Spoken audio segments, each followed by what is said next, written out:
అందరికీ నమస్కారం. రెండు రాష్ట్రాల్లో ఉన్నటువంటి తెలుగు ప్రజలకు, భారతదేశంలోనూ యావత్ ప్రపంచంలోనూ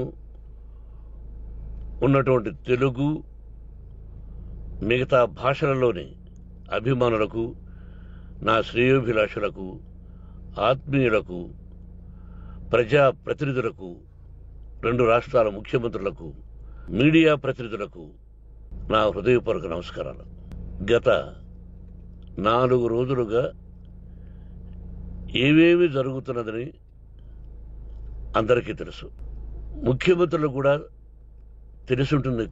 ఎందుకంటే వాళ్ళు ఎన్నో సమస్యలతో తలమునకలై ఉంటారు. కానీ ఎవరో ఆయన పర్సనల్ సెక్రటరీస్ చెప్పుండొచ్చు. నా హృదయంలో ఉండే ఆవేదన ఏమిటంటే కుటుంబ సమస్యల్లో ఎవరైనా పర్మిషన్ లేకుండా ఇతరులు జోక్యం చేసుకోవచ్చా? మీరే ఆలోచించండి. 100% అనాల్సిన అవసరం లేదు. కనీసం 95-99% కుటుంబ సమస్యలు ఉంటూ ఉంటాయి. అంటే మేమంతా నటులం కాబట్టి మా విషయాలు, పాపులర్గా ఉన్నటువంటి రాజకీయ నాయకుల విషయాలు, కొంతమంది ఉన్నవి లేనివి, లేనివి ఉన్నవి చెబుతూ ఉంటారు. చెప్పేవాడు కూడా ఆలోచించాలి, వాళ్ళ మనసులు, వాళ్ళ కుటుంబ సమస్యలు అని. ఇదంతా ప్రజలకు తెలుసు. కానీ ఎందుకులే మన పనులు మనం చేసుకుందాం అని అందరూ సైలెంట్గా ఉన్నారు. ఇప్పుడు ప్రజలు కూడా, కొంతమంది రాజకీయ నాయకులు కూడా ఆలోచించుకోవాల్సిన విషయం. విజువల్స్ చూడండి, టీవీల్లో వస్తున్నాయి, సోషల్ మీడియాలో వస్తుంది. రాత్రి 8 గంటలకు గేటు తోసుకుని నా బిడ్డ మనోజ్ కుమార్ వచ్చాడు. అది రైటా రాంగా పర్సనల్ విషయం, తర్వాత మాడుకోవచ్చు. పత్రికాధిపతులు, అది పత్రికా సోదరులు 4 రోజుల నుంచి నా ఇంటి ముందు మనుషులను పెట్టుకుని, వ్యాన్లు పెట్టుకుని అలా ఉండడం ఎంతవరకు న్యాయం? నేను అప్పటికీ బయట పోతున్నప్పుడు చెప్పాను, అందరికీ నమస్కారం అయ్యా, మీకు కుటుంబ సభ్యులు ఉన్నారు, దయచేసి నా సమస్యను నేనే పరిష్కరించుకుంటాను నా బిడ్డలతో, దీన్ని చిలవలు పరవలు చేయొద్దండి, దయచేసి నన్ను గౌరవించండి, నేను ప్రజలకు ఏం చేస్తున్నాను ఒక విద్య ద్వారా అనేది మీకు తెలుసు. నటుడిగా మీ అందరికీ తెలుసు. ఒక రాజ్యసభ సభ్యుడిగా మీకు తెలుసు. ఎంత క్లీన్ చిట్టుతో వచ్చానో రాజ్యసభ సభ్యుడిగా. నా హృదయంలో ఉండే ఆవేదన చెప్పనలవే కాదు, మీకే చెప్పాలి. ఈ రోజున ఈ మీడియా సోదరులు ఎంత కల్పితాలు, ఎంత నెగటివిటీ నన్ను గురించి చెప్తున్నారో మీ అందరికీ తెలుసు. దానికి నేను బాధపడడం లేదు. మీరు ముఖ్యంగా తెలుసుకోవాల్సింది, రాత్రుల్లో గేటు తోసుకుని, గేటు పగలగొట్టి పర్మిషన్ లేకుండా ఎవరైనా రావచ్చా? మీరే చెప్పండి. వచ్చిన వాళ్ళు అందరూ మీడియా సోదరులా, లేకపోతే ఇంకెవరైనా నా మీద పగ, రాగద్వేషాలతో ఏదో ఒక ఛానల్ చేతులు పెట్టుకుని అలా వచ్చి ఉంటారేమో సందేహం. కానీ వాళ్లను కొట్టాలని, తిట్టాలని మనసా వాచ దైవసాక్షిగా నేను అలా ఆలోచించేవాడిని కాదు.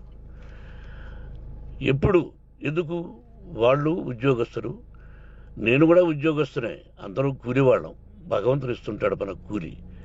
ఎవరికి ఏమిటనేది ఆయన నిర్ణయిస్తాడు. ఇది మీ అందరికీ తెలుసు. వాళ్లకు నేను చెప్పినా వినకుండా ముందు నమస్కారం పెట్టాను.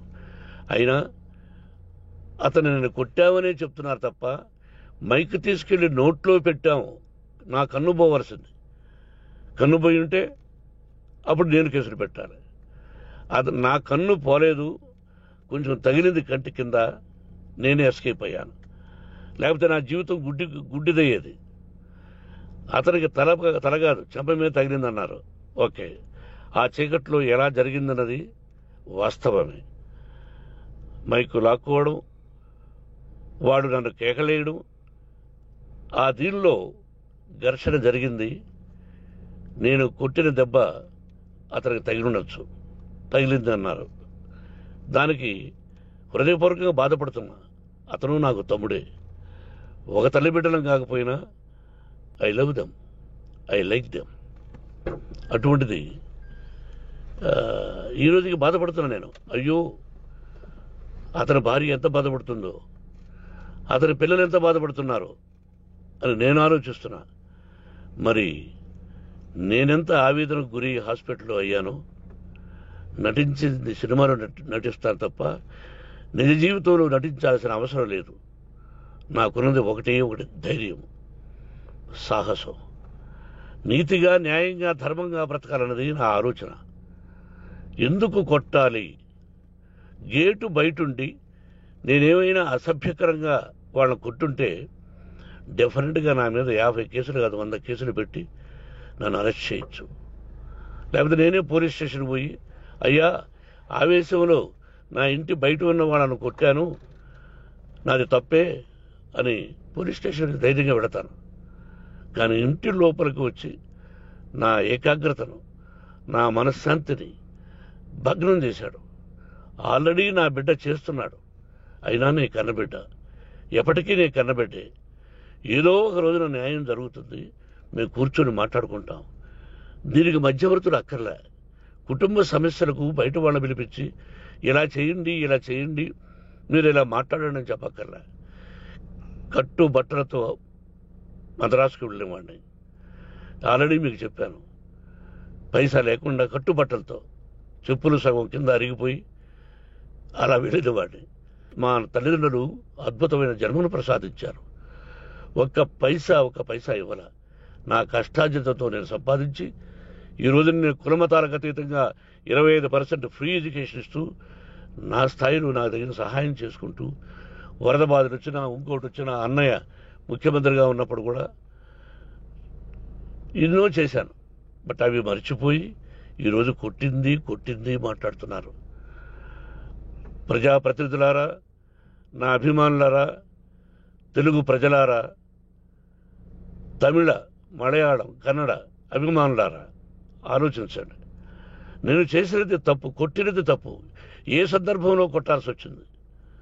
మీ ఇంటికి దూరితే ఒప్పుకుంటారా? మీ ఏకాగ్రతను భగ్నం చేస్తే ఒప్పుకుంటారా? మీరే ఆలోచించండి.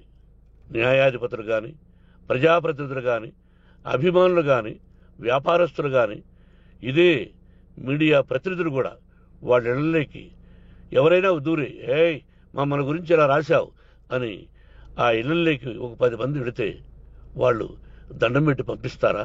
ఏం చేస్తారు చెప్పండి. మీకు టీవీలు ఉన్నాయి, మాకు టీవీలు లేవు. నేను కూడా రేపు టీవీ పెట్టచ్చు. అది కాదు గొప్ప. నా హృదయపూర్వకంగా చెప్తున్నా, అతని మనసును బాధ పెట్టినా అతను గాయమైన దానికి చాలా చింతిస్తున్నాను. చింతించే లాభం ఏమిటండి అంటే, మరి ఏం చేయాలి? మీరు చేసిందేంటి?